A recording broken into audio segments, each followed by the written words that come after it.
여러분, 불행하게도 우리 사람들에게는 많은 편견이 있습니다.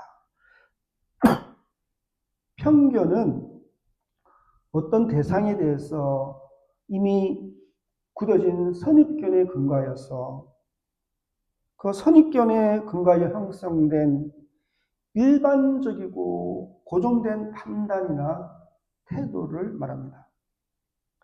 그 대상에 대한 충분한 정보나 경험이 없이 그 대상에게 적합하지 않은, 실제로는 그렇지 않은데 그렇다고 전제하는 의견이나 생각을 가지는 태도입니다.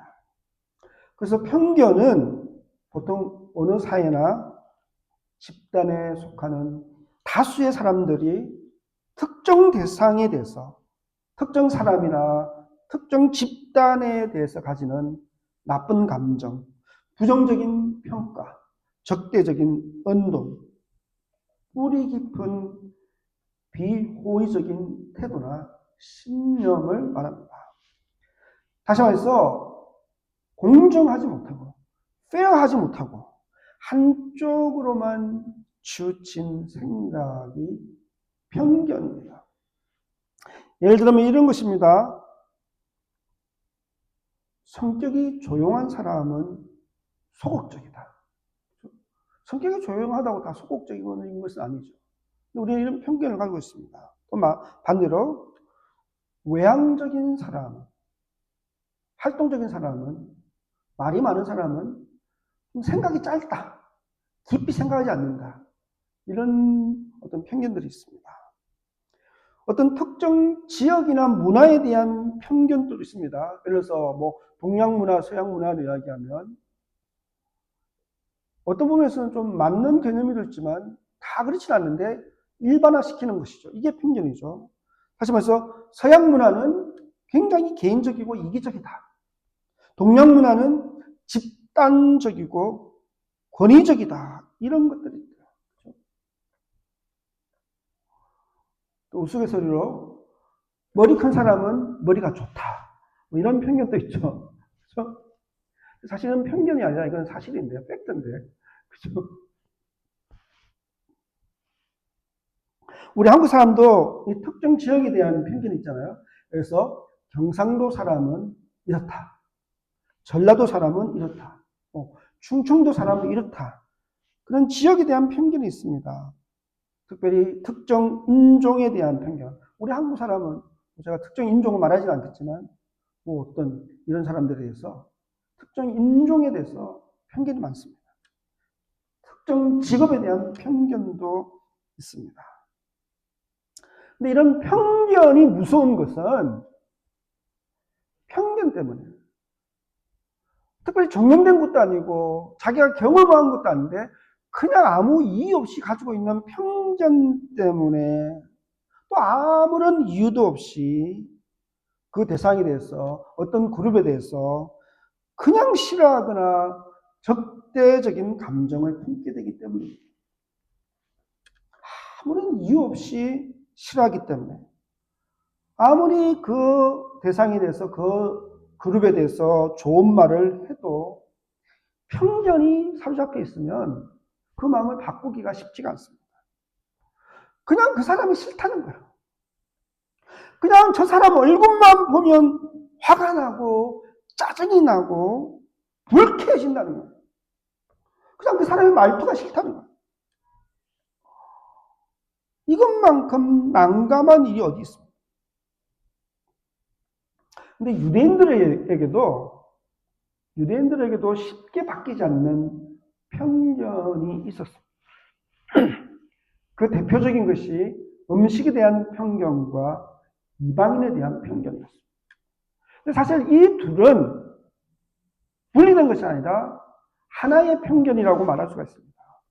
다시 말해서 부정한 것에 대한 편견입니다. 그래서 유대인들은 이방인과 세리, 창기, 무드장이 등을 부정하다고 생각해서 함께 식사를 한다든지 함께 소셜라이징하는, 그런 교제를 하는 접촉을 피하였습니다. 또 짐승의 피, 돼지고기, 낙타고기, 토끼고기, 지느러미와 비늘이 없는 고기, 날개가 있고 네 발로 기어다니는 곤충 같은 것들.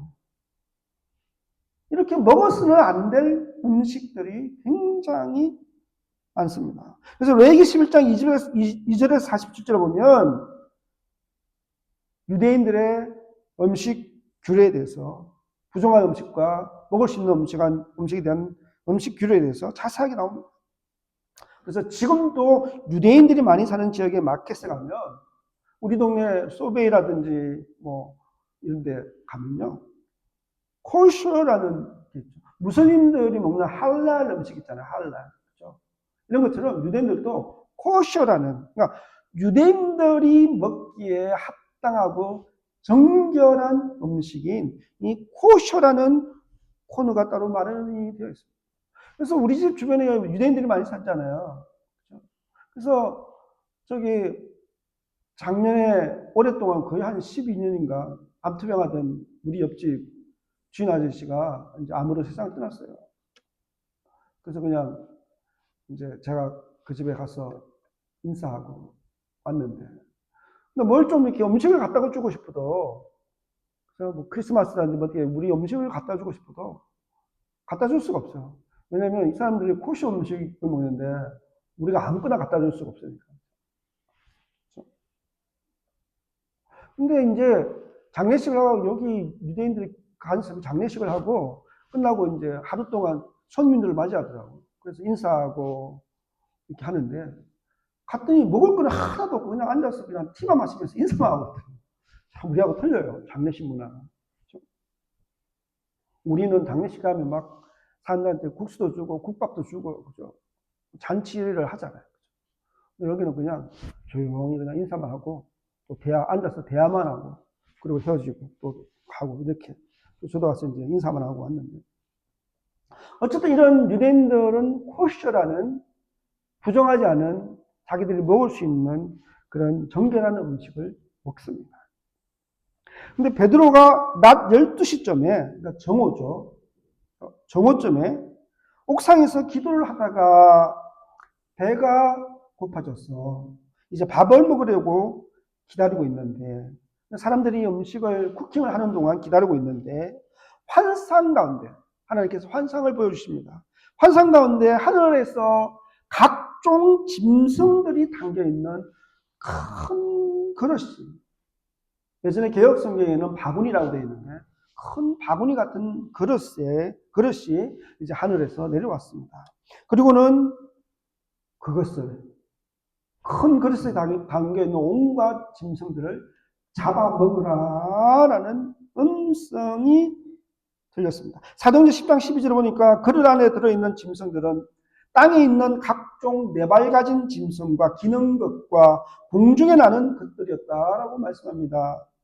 그러니까 이 그릇 안에는 온갖 육상 동물들과 기어다니는 곤충들과 새들이 섞여 있었기 때문에, 어쩌면 그 안에는 정결한 짐승, 유대인들이 먹을 수 있는 정결한 짐승도 있을 것이고, 또 못 먹는 부정한 짐승들도 있었을 것입니다. 어쩌면 모두 다 부정한 짐승들만 들어있을 수도 있어요. 뭐 정확하게 성경에서 그것을 말해 주지 않으니까. 어쨌든 분명히는 전부든 일부든 부정한 짐승들이 들어있었습니다. 그래서 정결한 짐승과 부정한 짐승이 함께 섞여 있던, 아니면 부정한 짐승들만 있든지 상관없이 음식의 정결에 대한 율법적인 편견을 가지고 있는 베드로는 그것들을 먹을 수가 없었습니다. 여러분, 제가 얼마 전에 말씀드렸듯이 아직까지, 물론 다른 유대인들에 비해서는 훨씬 더 유대 율법주의에 벗어나서 복음의 진리 가운데 전 세계를 향한 예수 그리스도의 사랑과 은혜의 복음으로 많이 나아갔지만, 아직까지 그래도 베드로는 유대의 율법주의의 테두리 안에 있는 것입니다. 그래서 베드로는 그 부정한 음식들을, 짐승들을 먹을 수가 없었습니다. 그래서 베드로가 이렇게 대답합니다. 사도행전 10장 14절입니다. 베드로가 이르되 주여 그럴 수 없나이다. 속되고 깨끗하지 아니한 것을 내가 결코 먹지 아니하였나이다 한데. 여러분 지금 베드로가 주여라고 호칭한 것을 보면 주여는 키리오스, 하나님에 대한 호칭도 되고 예수 그리스도에 대한 호칭도 됩니다. 주여 키리오스. 그러니까 베드로는 지금 이 짐승을 잡아먹으라라는 음성이 하나님의 음성 혹은 예수님의 음성이라는 것을 인지하고 있었다는 것이죠. 그렇죠? 그럼에도 불구하고, 그러니까 하나님께서 명령하시는데도 불구하고, 예수님께서 말씀하시는데도 불구하고, 베드로는 음식에 대한 자신의 편견을 깨뜨릴 수가 없습니다.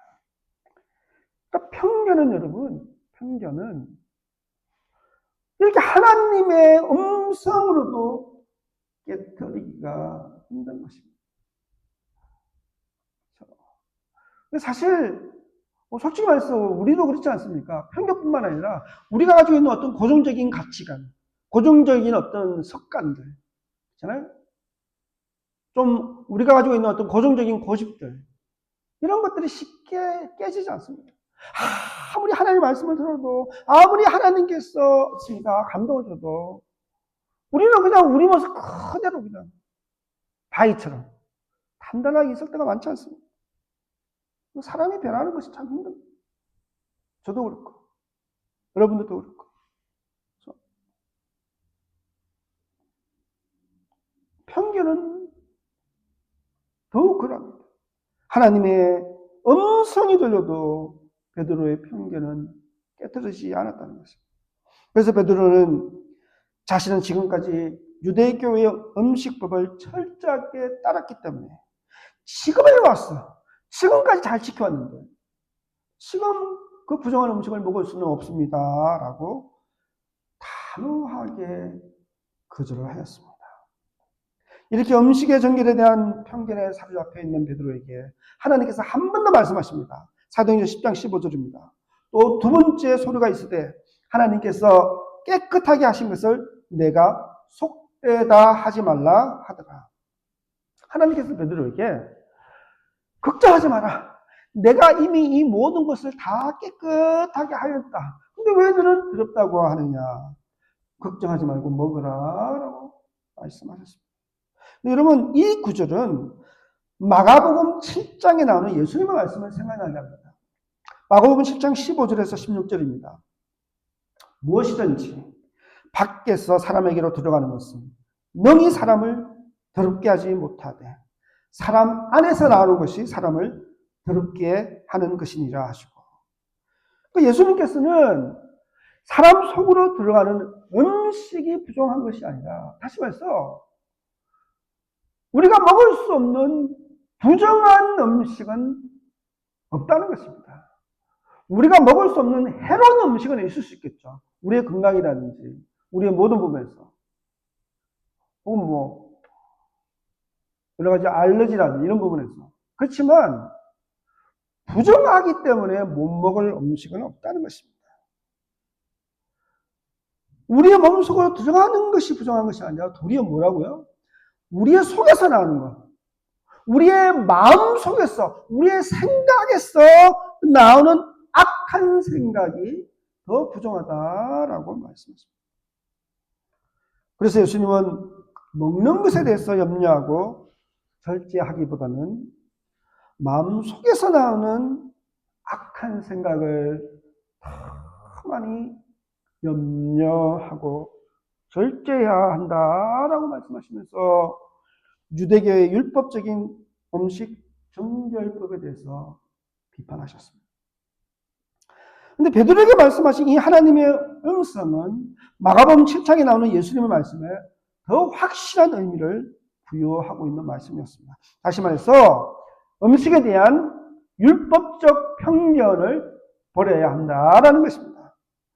그럼에도 불구하고 하나님께서 이렇게 잘 설명하시면서 설득했음에도 불구하고 베드로는 여전히 먹지 않겠다라고 고집을 부립니다.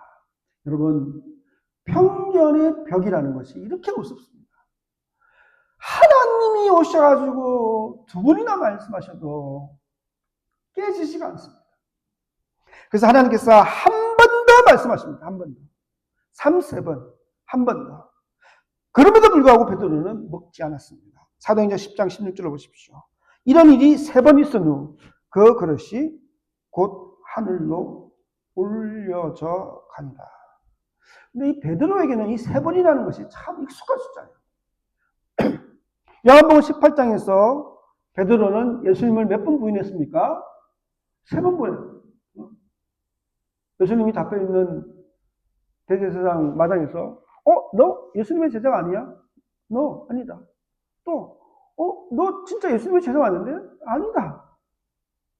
또 한 번 더 무슨 너 진짜 아니야? 이번에는 저주하면서 아니라고 3번 거절했어요. 그리고 요한복음 21장에서 예수님께서 베드로에게 나를 사랑하느냐라고 몇 번 물었습니까? 3번 물었죠. 근데 오늘 말씀에서 예수님께서 3번 먹으라고 말씀하셨지만 베드로는 결코 먹지 않았습니다. 여러분, 성경에서 계속 이 3번이라는 숫자가 나오는 게, 이 3번은 특별한 의미를 가진 숫자예요, 성경에서. 그러니까 어떤 부분에서 완성적인, 완전히 컴플리트 됐다라는 의미입니다. 1이라는 숫자가 무슨 숫자라고 했어요? 1은 하늘의 숫자라고 했죠. 오직 한 분 하나님을 상징하는 하늘의 숫자. 2는 뭐라고 했어요? 2는. 1 다음에 2는 땅의 숫자. 이 땅의 숫자가 2입니다. 그렇죠? 그러니까 하나님 다음으로 하나님의 귀한 피조물이 우리 이 땅에 사는 우리 인간들. 이 땅입니다. 그 1 플러스 2는 뭐죠? 3이잖아요. 그래서 3은 완전수. 완전수의 개념입니다. 그래서 삼각형이 가장 안정적인 도형이에요.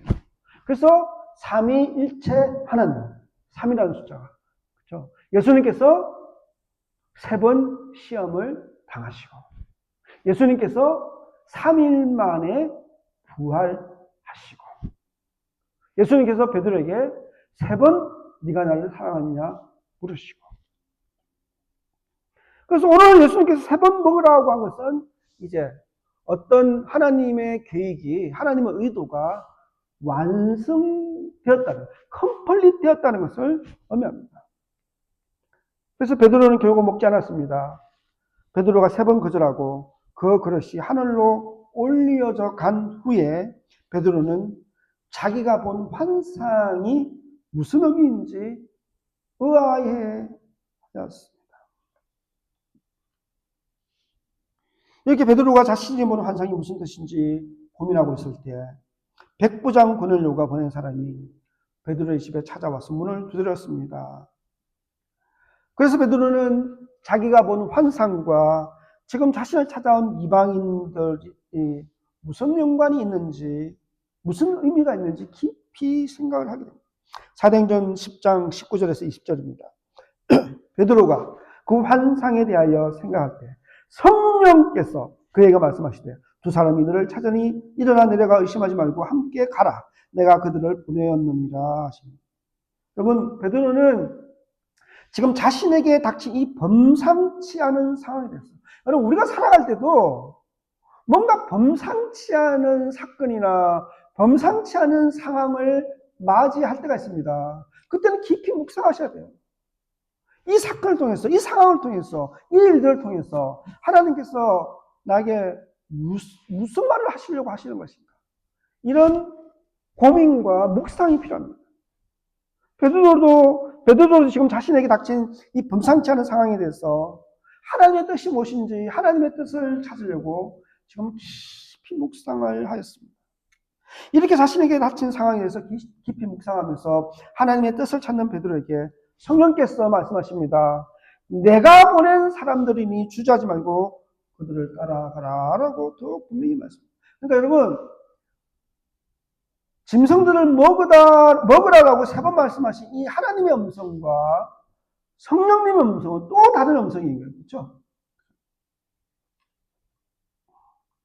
그래서 성령님의 인도하심을 받은 베드로가, 여러분, 그래서 우리가 하나님의 뜻을 알려면 말씀 가운데, 우리가 말씀을 묵상하는 가운데, 우리가 기도하는 가운데 우리 안에서 역사하시는 성령님의 인도하심을 받아.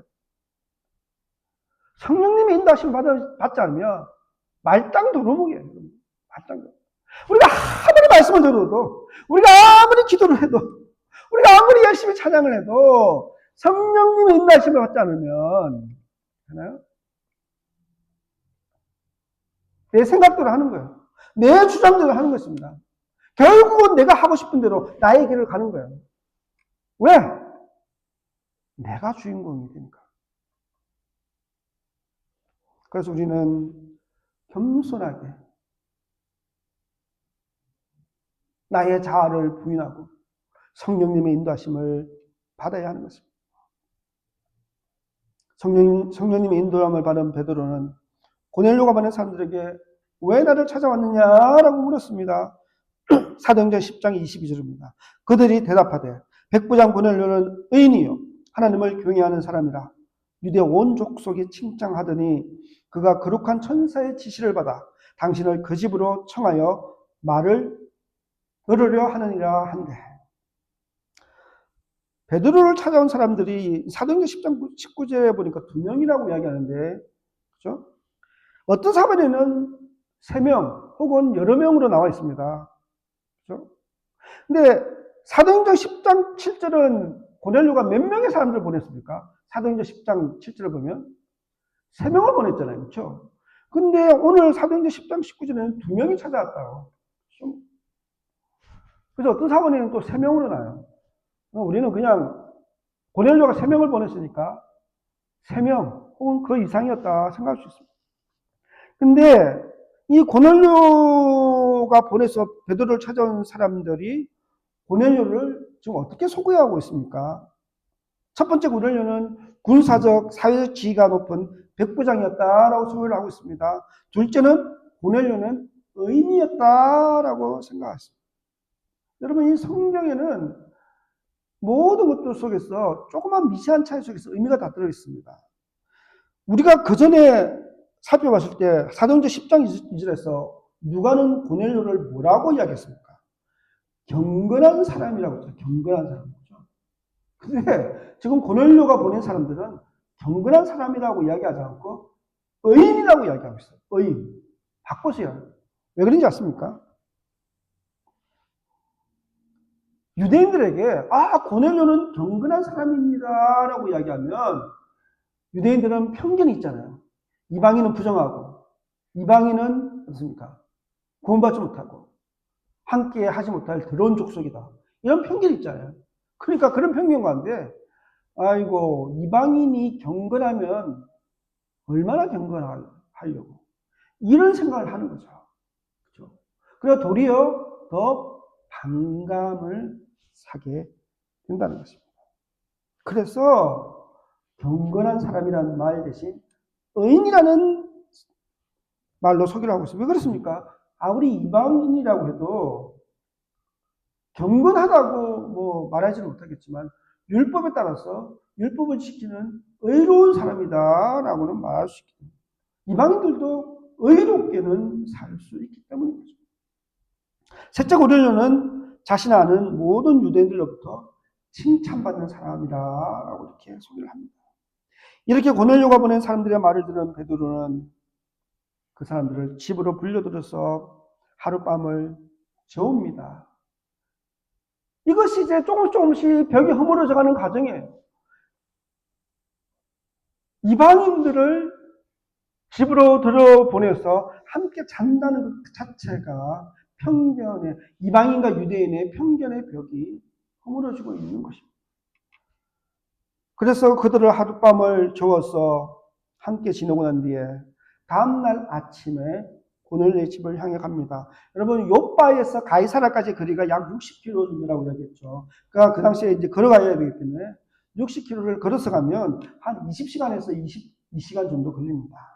그러니까 지금 이 고넬료가 보낸 사람들이 걸어서 지금 20시간에서 22시간을 왔잖아요. 그러니까 정오가 지나서 오후 한 2시, 오후 1시나 오후 한 2시쯤에 도착을 한 거예요. 그죠?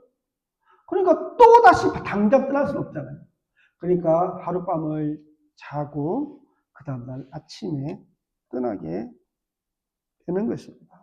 그리고 가이사라에는 다음 주에 살펴보겠지만 하룻밤이 지난 그 다음날 도착을 하게 됩니다. 그럼 이제 설교를 마무리하겠습니다. 오늘 설교를 시작하면서 편견에 대해서 말씀드렸습니다. 근데 우리가 가진 이 편견을 깨뜨리는 것이 참으로 어렵습니다. 베드로도 유대인으로서 가지고 있는 이방인에 대한 편견과 음식의 정결에 대한 편견을 깨뜨리는 것이 쉽지가 않았습니다.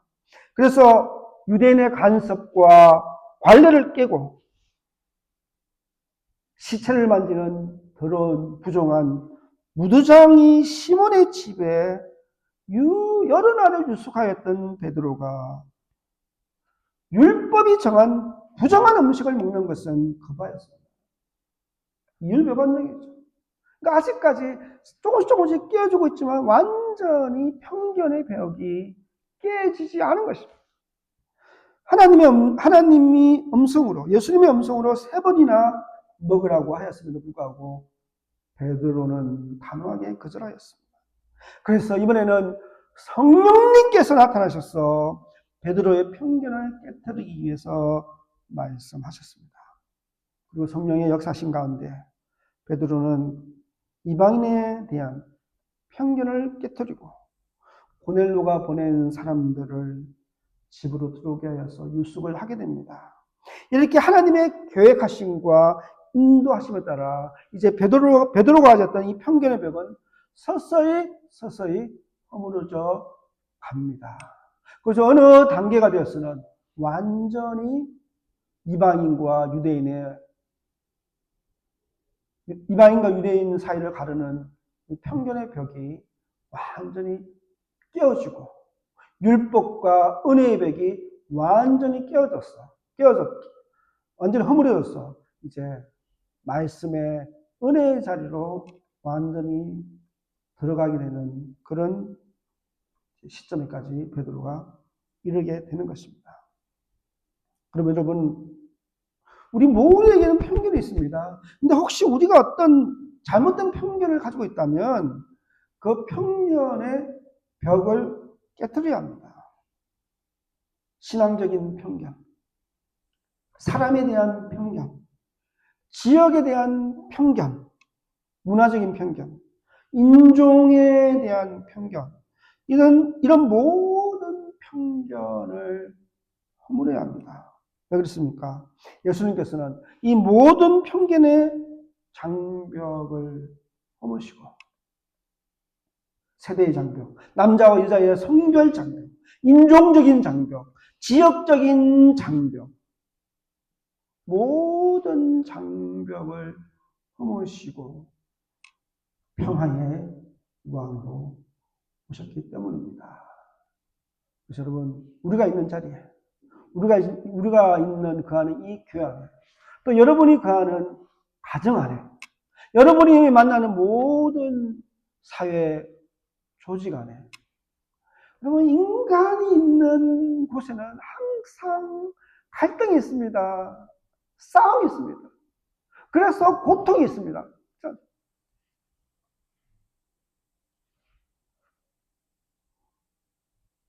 그래서 평화가 없습니다. 우리 주님은 평화의 왕으로 오셨습니다.